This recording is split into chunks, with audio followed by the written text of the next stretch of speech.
From the outside, it can look very simple. People see a big boat, Instagram-worthy images, maybe even the idea of rich people living a dream. But very few people see what came before it. The idea, the doubt, the work it took to make it possible.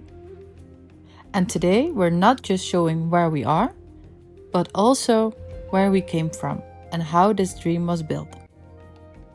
And today it will be your captain speaking. Hi guys,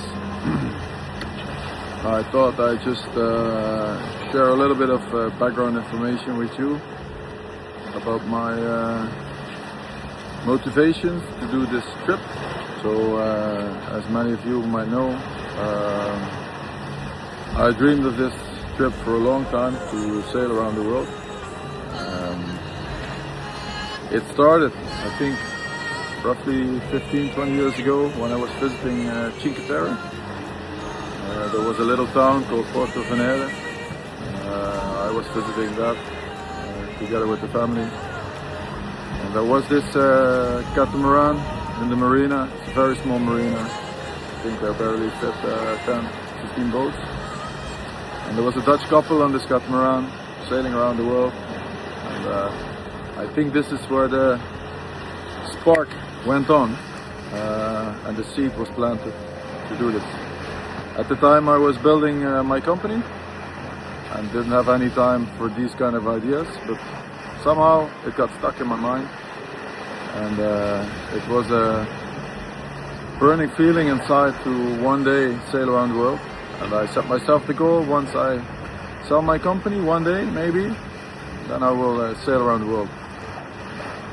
And I think it took 15 years to get to the point where we were in the process of selling the company. Fire started burning more and more.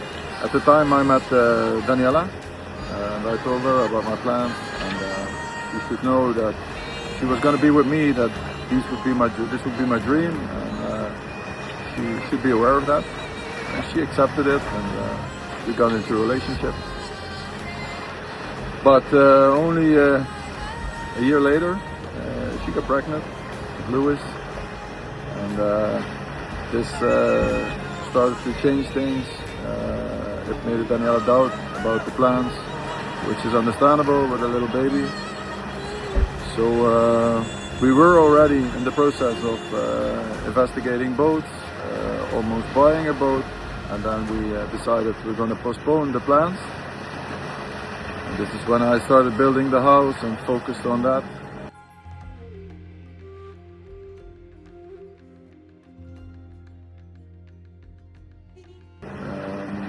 Meanwhile, the sale of the company was finalizing, so I got a little bit more time, spent a lot of time in building the house. Soon Bo came around the corner as a present, a very nice present. And I think at the time we went on a holiday to Mexico. And while we were on the holiday in Mexico, Daniela was still scared about the plans and the risks, piracy, sinking. You can imagine all the risks being on a boat. But while we were in Mexico, my best friend, he got an accident in his car. And just some more information, he's like the typical guy going to work at 9 in the morning, getting home at 5 in the evening, driving a Volvo, being careful all the time, and he got into a very serious accident, which was horrible. Scared the hell out of us. And I think this was a wake-up call for Daniela that wherever you are, whatever you do, risks are everywhere, and not especially on a boat. Maybe there's more, but it's not the reason to don't take the risk and go for the adventure and chase your dreams. So I think it was a day or two later, there was a nice catamaran laying in the bay in Mexico, and I pointed to her and I said, "This could have been your life." And then she said, "Let's go for it." So this is when the coin flipped. We went back home. I think within a few weeks we decided on a boat. We bought the boat. I went on the course and I decided to do it thoroughly. So I decided to do the RWA all the way to RWA Yacht Master Ocean, which is like the highest qualification, because I think it's a huge responsibility to be in a boat with your family.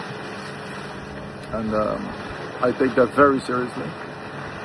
And for that reason, I think I took 2 years of training in the UK, in France, in the Netherlands, just to gain experience, because I didn't have any experience whatsoever on the boat. So I had to start from scratch. I think after 2 years I finalized the course. I felt myself confident on the boat, confident enough to travel the Mediterranean. So this is what we did. We cruised a lot to the Mediterranean, especially Croatia, Greece, Montenegro, Italy. And by cruising more and more, confidence was growing.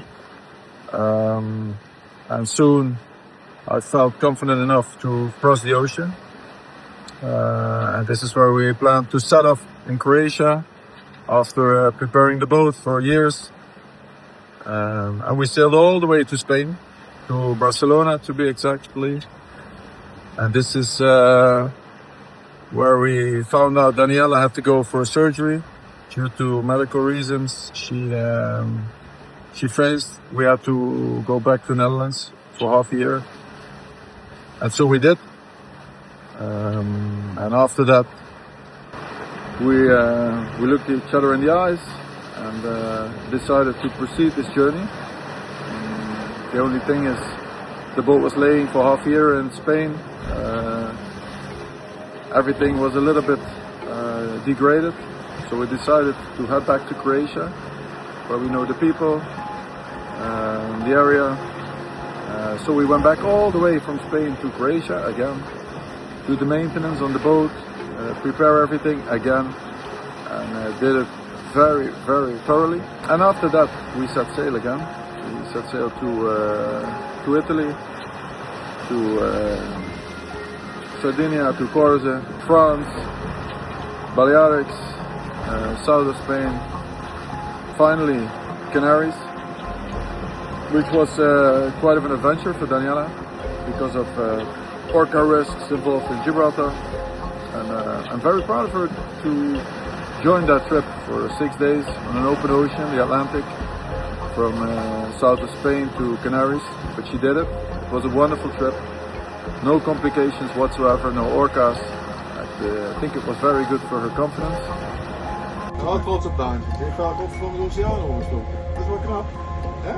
Zo bang geweest. And from Canaries, Daniela flew home to wait for me to cross to the other side, where she will join me soon. And this is how I ended up here in the middle of the Atlantic. So here we are. I think 5-6 days to go, and soon we will be reunited to proceed with our journey. 1 year of Caribbean, all the nice islands, white beaches, palm trees, blue waters, and we already agreed that we're gonna proceed 1 more year into the French Polynesia, so that will be the plan for next year. And what's lying behind that, I don't know. We're not willing to think about that yet, but this is the plan for now. Very happy with that. So for me, it's a dream come true. Makes me very happy every day to wake up on the sea. But I know there is an end date for this, and we will see when this is. But for now, we will enjoy Caribbean. We will enjoy Polynesia, and after that, we'll see. So this is a little bit background information about how I got here in the middle of the Atlantic.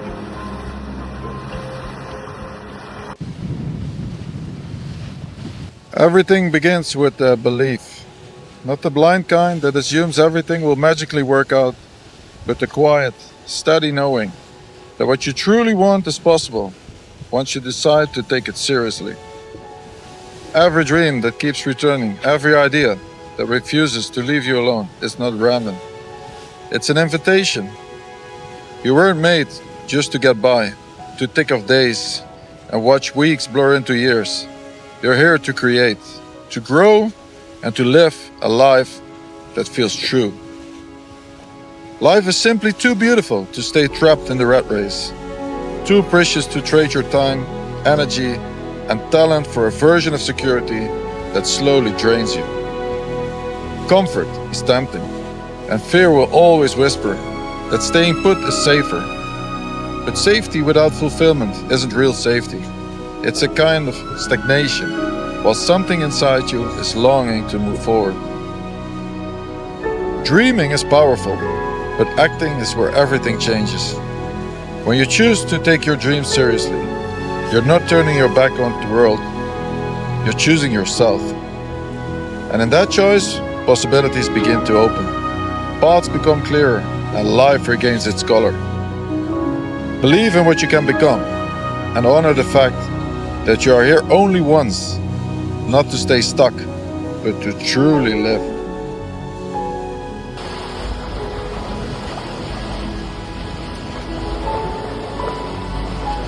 Every week we share our story on YouTube, one step behind real time. Our day-to-day current adventures unfold on Instagram and Facebook. As we speak, Kai is out on the Atlantic, and in a few days the kids and I will follow from the air. We warmly invite you to come along on this adventure with us. With love from Luna.